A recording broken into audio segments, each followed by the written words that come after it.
A seguir, Hora da Notícia.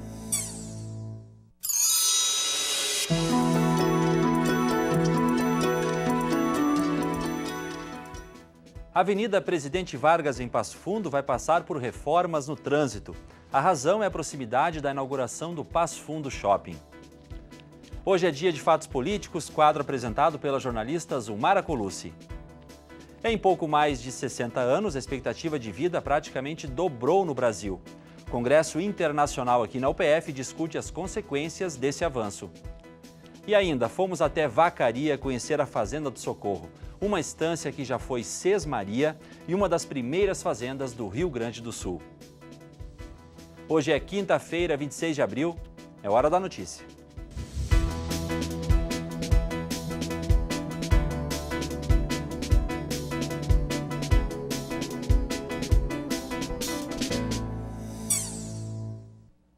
A Avenida Presidente Vargas deve passar por uma série de alterações que vão reorganizar o trânsito, em razão da proximidade da inauguração do Passo Fundo Shopping. Por isso, é importante que os motoristas fiquem atentos, porque em breve haverá instalação de semáforos, criação de faixa elevada e alterações de mão de algumas vias e acessos. As alterações que serão implantadas tiveram como base o estudo do Plano de Mobilidade Urbana de 2014, com algumas adaptações devido à inauguração do Passo Fundo Shopping. Foram planejadas intervenções para aumentar a segurança e facilitar o fluxo da via. A gente já fez a primeira intervenção na Avenida Brasil, no Boqueirão. Vamos ampliar esse parâmetro de diretriz para a Petrópolis, já com a implantação da nova avenida. E agora a gente vai implantar aqui na Presidente Vargas, nos mesmos moldes, atendendo as diretrizes do Plano de Mobilidade, para a gente priorizar o fluxo da Avenida Presidente Vargas, onde é um ponto que a gente tem um acúmulo de veículos muito intenso. A primeira medida é a implantação da ciclovia e ciclofaixa. O projeto prevê a ampliação de 4 quilômetros de ciclovia no sentido centro-bairro e bairro-centro. A nova ciclovia terá um trecho inserido nas praças e canteiros da Avenida Presidente Vargas, da Rua Duque de Caxias até a Rua Harry Becker. Na outra parte do trecho será apenas ciclofaixa. Outra mudança é na esquina da Rua Scarpellini Guese com a Presidente Vargas, onde vai ser instalado um semáforo. Já a Rua Leopoldo Villanova passará a ter mão única a partir do portão do shopping em direção à Avenida Presidente Vargas. No cruzamento com a avenida será instalado um semáforo que terá tempo específico para dar prioridade à saída da Brigada Militar, que poderá ser acionado quando necessário. Quem vem sentido bairro-centro precisará fazer um laço de quadra para acessar o shopping. O trajeto será feito pela Rua da Brigada, Rua Riachuelo e saída pela Rua Albino Lazarete, no antigo Clube Industrial, onde hoje funciona a Escola Bom Pastor. Essa rua, por sua vez, terá o cruzamento com a Presidente Vargas aberto e passará a ter um semáforo. Já o cruzamento da Rua São Roque, que hoje tem semáforo, na esquina da Comercial Zafari, será fechado. Os motoristas vão ter que buscar o acesso à Presidente Vargas, sentido bairro-centro, pela Rua Albino Lazarete. A Rua Camilo Ribeiro, que dá acesso a Semeato, terá semáforo e passará a ter mão única até próxima à empresa, para facilitar o trânsito de veículos de grande porte. Já o trevo de acesso à Planaltina, na Rua Itapetininga, também terá alterações. A rua funcionará apenas como saída dos bairros Bom Jesus e Planaltina. O cruzamento da Rua Itapetininga com a avenida terá alterações no canteiro central e também um semáforo. O acesso ao bairro, que hoje é feito pela Rua Itapetininga, vai ser feito pela Rua Dorvalino Souza, 2 quadras antes. Outra informação importante para a decisão de reorganizar a avenida e vias transversais foi uma contagem realizada por meio das lombadas eletrônicas. Em alguns pontos da avenida, em horários de pico, o fluxo de veículos bate a casa dos 15 mil dia. Isso é maior que em determinados pontos da Avenida Brasil, principal via da cidade, que fica na casa dos 10 mil veículos dia. Neste mês a gente já teve o início da pavimentação da ciclovia nos canteiros em frente à Escola Cecília Leite Costa. E a partir disso a gente vai começar então a mexer nos cruzamentos, onde vão receber os semáforos.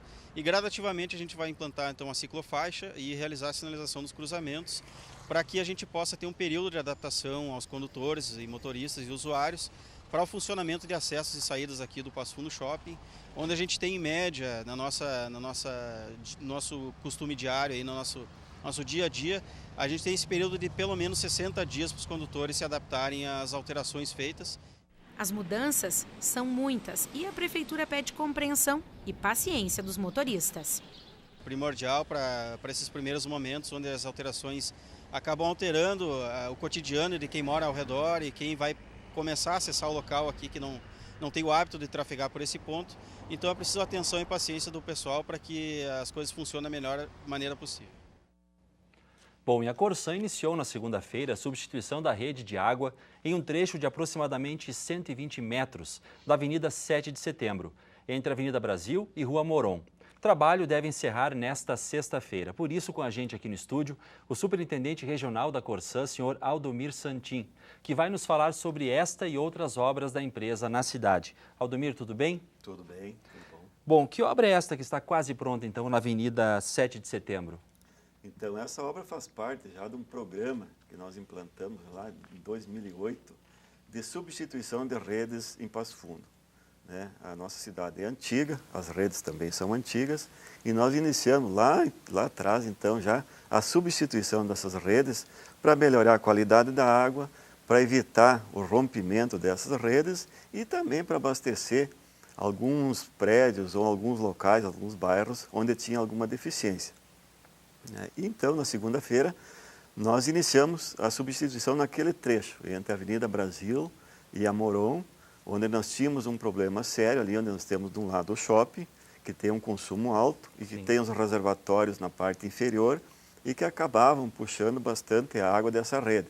E os prédios que ficavam em frente, as moradias, enfim, estavam com alguns problemas de pressão. Então, na segunda-feira, nós iniciamos a obra, estamos substituindo esse trecho e fazendo uma ligação nova, específica para o shopping, para não interferir, então, nessa rede, para não prejudicar a pressão do outro lado da rua. Aldomir, a gente falou de um ponto específico, né? Mas pelo cronograma da Corsan tem outros pontos na cidade, né? Com certeza, nós já substituímos redes em vários bairros e agora concentramos, então, a partir da metade do ano passado, concentramos essas obras na Avenida Brasil.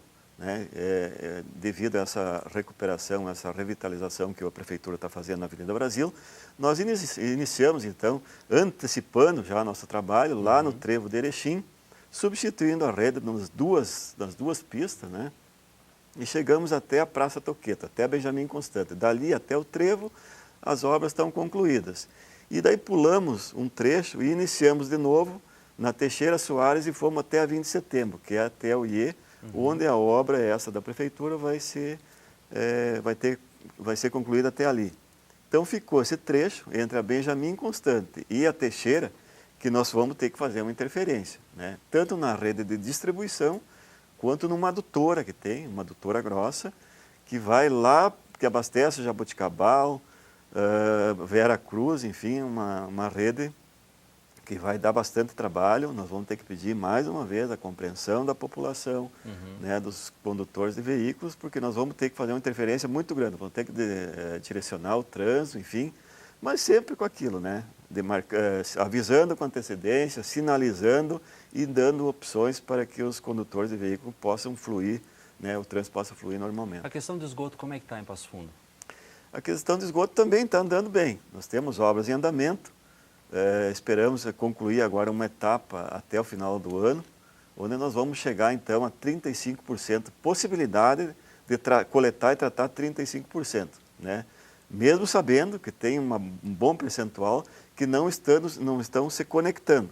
Então isso é a campanha que a gente está fazendo, vamos iniciar agora em maio uma campanha para que as pessoas se liguem. O investimento está feito e para nós evitar o dano, o transtorno para o meio ambiente, as pessoas também têm que colaborar. E rapidamente, Aldomir, tem previsão de uma obra grande aí para melhorar o abastecimento de água em Passo Fundo, né? Sim, nós temos que atender até o contrato de programa que nós temos com o município e também para atender ao crescimento vegetativo da população. Sim. Nós estamos então com um projeto, buscamos recursos junto ao BID de quase 100 milhões de reais para buscar água no Capingui, fazer um recalque até o Jacuí e do Jacuí vindo numa estação de tratamento nova lá na Vila Matos. Uma obra grande, então. Vamos fazer uma reestruturação geral do tratamento de água em Passo Fundo para poder atender para os próximos 30 anos. Né? Ok. Muito obrigado pela tua participação aqui no Hora da Notícia, tá? Muito obrigado.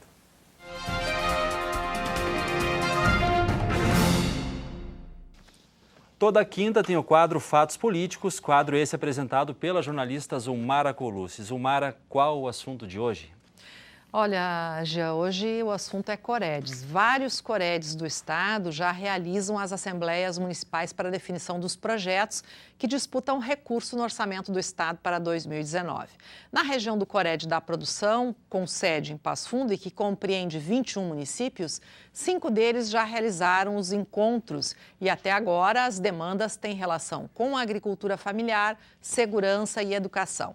Até o dia 17 de maio, esse trabalho de definição de projetos estará concluído no âmbito dos municípios. Cada um deve escolher cerca de 5 projetos que depois passarão pela peneira das assembleias regionais. Em algumas regiões do estado, são propostas alterações nos planos estratégicos regionais para a inclusão de áreas e temas que originalmente ficaram de fora do plano. Para que uma demanda possa ser incluída na votação da consulta popular, é preciso que a mesma seja compatível com o plano estratégico desta região. O governo do estado vai liberar 80 milhões de reais para a consulta popular deste ano. O valor representa aí 33% a mais do que no ano passado e será distribuído entre as 28 regiões dos conselhos regionais. Em 2017, foram mais de 705 mil eleitores participando. Após escolhidos os projetos pela população, eles passam então a fazer parte do orçamento do estado para 2019. Mas se você não participar da consulta popular, de nada adianta o esforço que se faz agora para definir os projetos. Por isso, anota na agenda. A votação da consulta popular será nos dias 26 e 27 e 28 de junho, nas modalidades online, pelo site, através do aplicativo que será disponibilizado pelos Coredes e Comudes e ainda através de mensagens de SMS. Ok, muito obrigado, Zulmara, pelas informações. E depois do intervalo a gente mostra uma das primeiras fazendas do Rio Grande do Sul. É a Fazenda do Socorro, que fica em Vacaria. A gente já volta.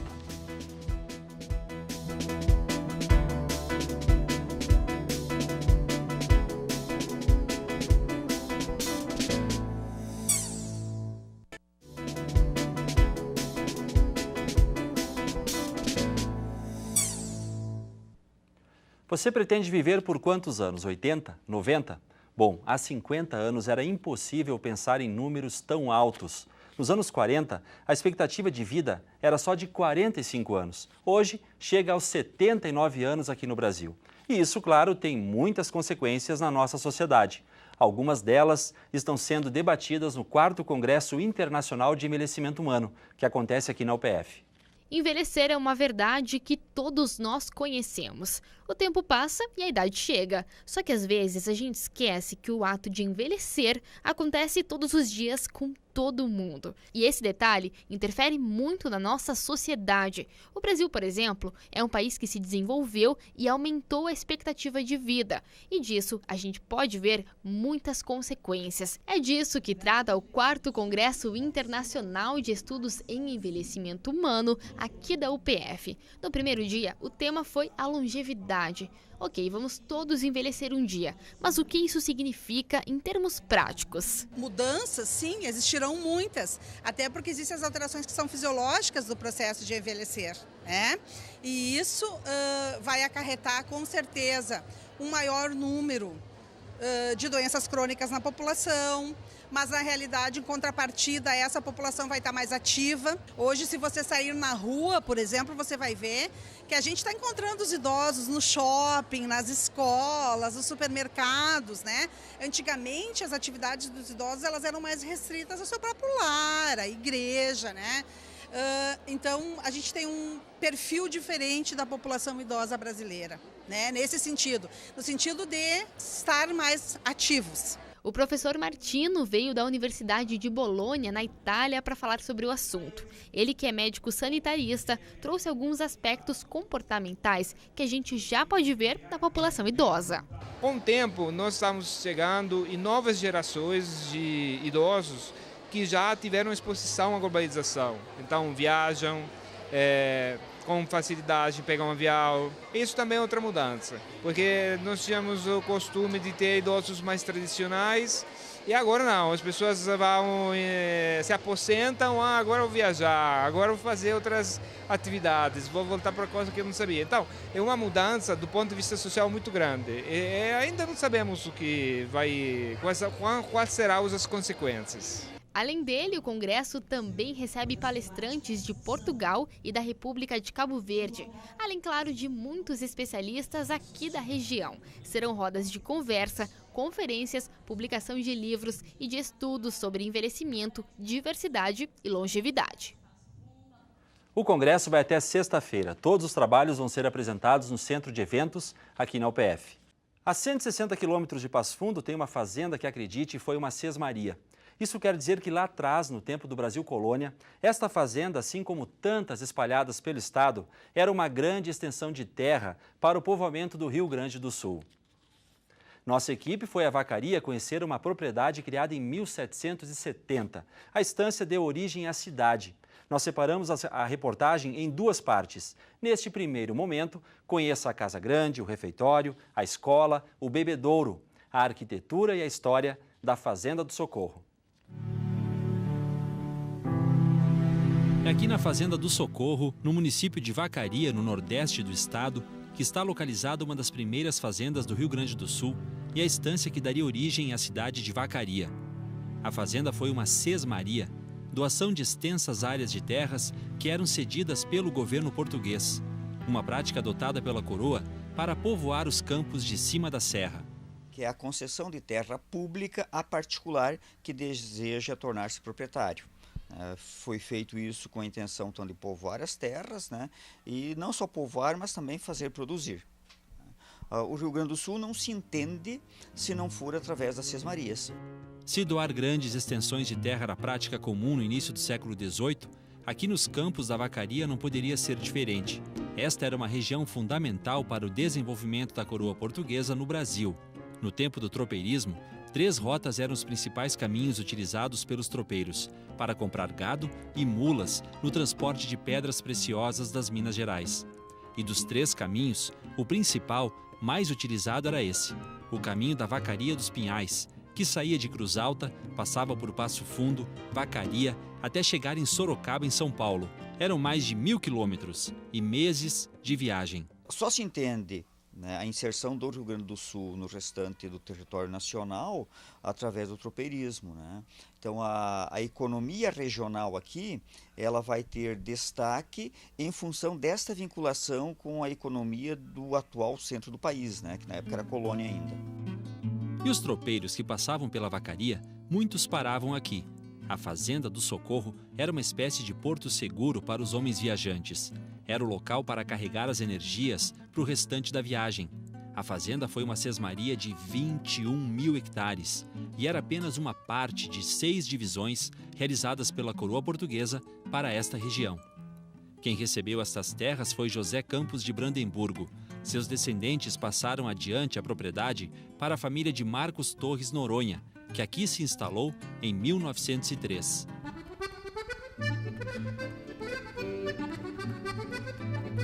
O que vemos hoje da fazenda, com sua arquitetura colonial portuguesa, a geografia interna diferenciada, a riqueza dos detalhes decorativos, seus azulejos portugueses e a infraestrutura imponente de uma época rica na criação de gado e pecuária, dá uma ideia do que foi este lugar.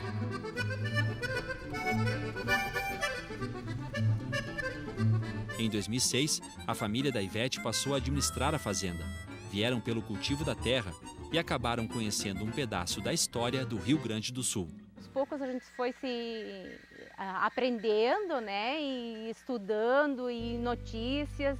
Aos poucos a gente foi entendendo o valor histórico que essa fazenda tem até hoje. Muitas pessoas ainda não conhecem, muitas pessoas que moram aqui em Vacaria mesmo também não conhecem. Então, como nós também não conhecíamos. Então, aí eu digo que é um lugar da paz, de cultura, tudo de bom. A fazenda conta com um refeitório onde abrigava os empregados. Por um tempo teve escravos, mas eles não ficavam nesse local, era em outro lugar. Com o tempo, a filha do segundo proprietário, Maria de Lourdes Noronha, passou a administrar a estância. Foi uma mulher à frente do seu tempo.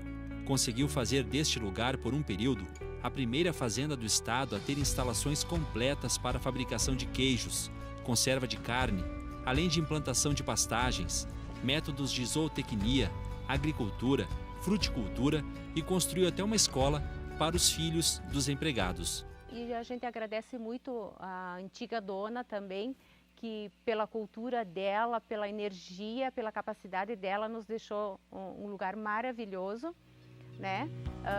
Deixando essa fazenda um lugar muito especial para nós. Esse ambiente que a gente está é de 1903, construção da segunda família que foi proprietária aqui da Fazenda do Socorro. E o mais legal é o seguinte, a gente passa esse ambiente e a gente volta no tempo. Olha só, vem comigo. Aqui é a construção de 1770 da primeira família que foi proprietária dessas terras. Era uma construção muito humilde, com paredes de barro, aí claro, foi melhorado, colocado madeira para revestir, mas esse local que você está vendo é exatamente como viveram os primeiros que vieram morar aqui na Fazenda do Socorro. A família dorme aqui neste ambiente onde há mais de 200 anos dormiram os primeiros moradores. Este local hospedou Isabel Orleans de Bragança, bisneta de Dom Pedro II, e a casa é muito ampla, sala com 2 ambientes, com lareira, tem ainda este piano centenário,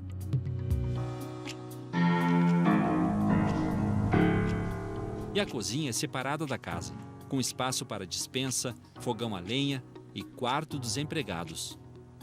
A estrutura da fazenda conta ainda com este bebedouro, decorado nos moldes da arquitetura portuguesa. O monumento embeleza ainda mais a fazenda. Tivemos algumas visitas, né? Tanto dessas empresas, né, que produzem esses filmes. Então eles sempre nos procuram, estão visitando. Como aqui já nas proximidades também eles já acabaram fazendo novelas e filmes, né? Já passaram por aqui e já tem alguns princípios para futuramente.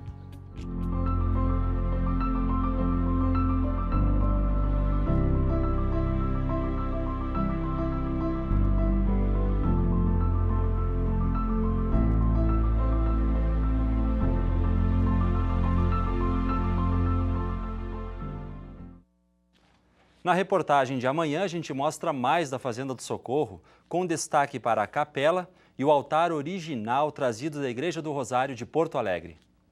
O Hora da Notícia de hoje vai ficando por aqui. Nos acompanhe também pelas redes sociais.